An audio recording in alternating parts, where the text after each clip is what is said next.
गरीब किसान की कहानी, बीज से उम्मीद तक। उत्तर प्रदेश के एक छोटे से गांव बासुपुर में एक गरीब किसान हरिदास अपने परिवार के साथ रहता था। उसके पास जमीन का बस 1 बीघा टुकड़ा था, जिस पर वह साल भर खेती करता, लेकिन उससे इतना भी अनाज नहीं उपजता कि पूरे साल का गुजारा हो सके। ऊपर से मौसम की मार और बदलते हालातों ने जैसे हरिदास की जिंदगी को संघर्ष की मिसाल बना दिया था। हरिदास की पत्नी गीता और 2 बच्चे नीलू और बबलू उसी एक कमरे के मिट्टी के घर में रहते थे। गीता घर संभालती और बच्चों को पढ़ाने की जिद में लगी रहती।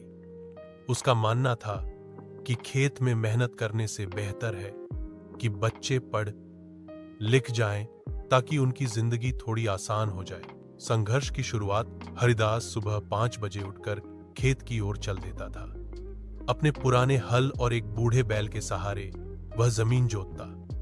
गांव के बड़े किसानों के पास ट्रैक्टर और नई तकनीक थी, लेकिन हरिदास के पास केवल उम्मीद थी।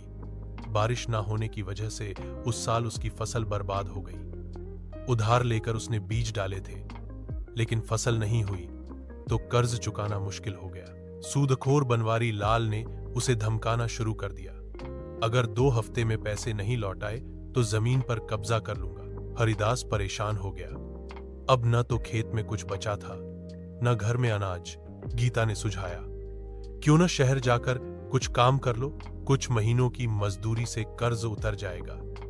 हरिदास को यह बात चुभ गई। खेत और मिट्टी से उसका जुड़ाव इतना गहरा था कि वह जमीन छोड़ने की सोच भी नहीं सकता था, लेकिन मजबूरी के आगे कोई टिक नहीं सकता।